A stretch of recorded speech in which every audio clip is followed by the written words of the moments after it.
সে 100% এই দেশের নাগরিক। আমরা চাই যে পরবর্তীতে আর কোনো সোনালী খাতুন যাতে এইভাবে না হয়, হ্যারাসমেন্ট না হয়। সাধারণত উড়িষ্যায় বিভিন্নভাবে ওই হেনস্থার শিকার হচ্ছে। এটা হবে কেন? একটা গণতান্ত্রিক দেশে এটা তো কোনোভাবেই মেনে নেওয়া যায় না।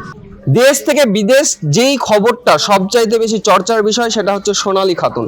সেই সোনালী খাতুনকে কিন্তু জোরপূর্বক বাংলাদেশি তকমা লাগিয়ে বাংলাদেশে পাঠিয়ে দেওয়া হয়েছিল দিল্লি পুলিশের দ্বারা। আমরা সেই বীরভূমে এসে উপস্থিত হয়েছি সোনালী খাতুনের বাড়ির পাশে এবং বাড়িতে, এবং তার প্রতিবেশীদের সঙ্গে কথা বলবো যে সোনালী খাতুন কতটা ভারতীয়।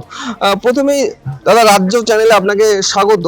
ঠিক কি কতটা ভারতীয় সোনালী খাতুন বলে আপনারা জানেন, আপনাদের প্রতিবেশী? আমরা একটাই কথা বলবো কি, যখন সোনালী খাতুন গেল, আমরা আমাদের সামিরুল ইসলাম সাহেবের সঙ্গে আমরা একটা কোর্টে কেস করেছিলাম তার নাগরিকত্বকে নিয়ে বা সেই কেন্দ্রিক। তো ফার্স্টে হাইকোর্ট আমাদেরকে জাজমেন্ট দেয় কি সে নাগরিক এবং তাকে 4 সপ্তাহের মধ্যে এই দেশে ফেরত আসার কথা। সেটা কেন্দ্রীয় সরকার পরে গিয়ে আবার কেন্দ্রীয় সরকার বা পরে গিয়ে সুপ্রিম কোর্টে সেটা চ্যালেঞ্জ হয়েও সেখানেও কিন্তু আমরা রায় পাই কি সোনালী খাতুন এই দেশের নাগরিক এবং তাকে অতি সত্বর ফিরিয়ে আনা হোক। তো সেখান থেকে তো এটা স্পষ্ট হয়ে যাচ্ছে, যেহেতু আমাদের সুপ্রিম কোর্ট রায় দিয়েছে তাকে দেশে ফেরাতে, এই দেশেরই তিনি নাগরিক। এবং তার যে নাগরিকত্ব ভারতের, এর আরও প্রমাণ পাওয়া যায়। যেমন আমরা এসআইআর এর ফর্ম কিছুদিন আগে ফিল আপ করেছি, সেখানে তার বাবার নাম এবং তার নাম 2002 লিস্টেও ছিল। সেখান থেকে আমরা এসআইআর এর ফর্মটাও ফিল আপ করেছি। তো এসব কারণে আমরা বলতে পারি সে 100% এই দেশের নাগরিক। ঠিক এই যে ভারতীয়দের এইভাবে তকমা লাগানো হচ্ছে, ভারতীয় বলতে বিশেষ করে বাঙালিদের, বাংলায় কথা বলতে কি বলবেন? দেখুন, এরা দিল্লিতে পরিযায়ী শ্রমিক হিসাবে কাজ করতো। হ্যাঁ, সেখানে ওরা কাবাডি কুড়োতো, প্লাস্টিক কুড়োতো, দিয়ে কোনো রকম দিন যাপন করতো এবং সেখানে বাংলা ভাষায় কথা বলতো। যেহেতু ওরা পশ্চিমবঙ্গেরই বীরভূম জেলারই বাসী ওরা, তো সেই হিসাবে বাংলা ভাষায় কথা বলতো। তো বাংলা ভাষায় কথা বলার জন্যই যে ওরা বাংলাদেশি হয়ে যাবে এটা তো কোনো কথা নয়। এই জন্যই ওকে বাংলাদেশি তকমা লাগিয়ে বাংলাদেশে পাঠিয়ে দেয়, শুধুমাত্র বাংলা ভাষায় কথা বলার জন্য, ওদের যাবতীয় ডকুমেন্টস থাকার পরেও। ধর্ম কি কোনো একটা কারণ? কারণ বাংলাতে তো আরো বাংলায় কথা বলে বাঙালি, হিন্দু, মুসলিম অনেকে আছে, শুধুমাত্র মুসলিমদেরকে পাঠানো হচ্ছে।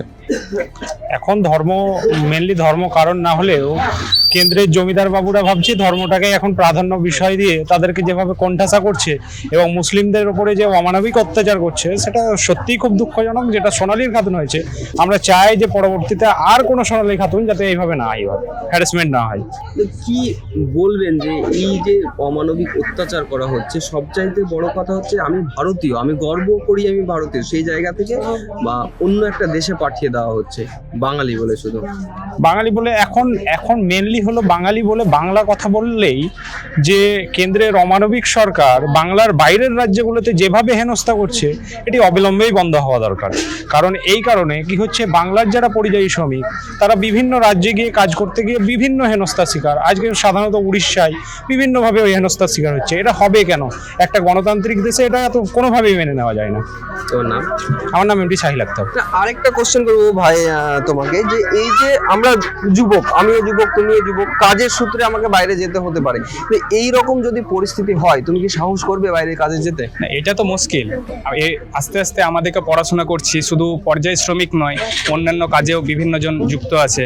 এবার তাদেরকেও যদি বাংলা কথা বলার জন্য যদি তাদেরকে হেনস্থার শিকার হতে হয়, তাহলে তো একটু বাইরে যেতে আমাদের ফ্যামিলি বা খুব একটা গ্র্যান্ড করবে না। তার কারণ একটা তো ভয় থেকেই যাচ্ছে না, আর সে ভয়টা আমাদের মধ্যে থাকছে কি হয়তো বাংলা ভাষা কথা বললে আমাদের উপর অত্যাচার বা কিছু হ্যারাসমেন্টের শিকার আমরা হব। আমার নাম জিসান রহমান। একেবারেই বাংলা বললে যদি বাংলাদেশি তকমা লাগে বাইরের দেশে বাংলাদেশে পাঠিয়ে দেওয়া হয়, তাহলে যুবক সম্প্রদায় কিন্তু ভয়ে আছে, তাদেরকে ভয় প্রতি মুহূর্ত গ্রাস করছে। আমাদেরকেও যদি বাংলাদেশে পাঠিয়ে দেওয়া হয়, আমাদেরকেও যদি বাংলাদেশি বলা হয়, এই সমস্ত বিষয় নিয়ে কিন্তু তারা চিন্তিত।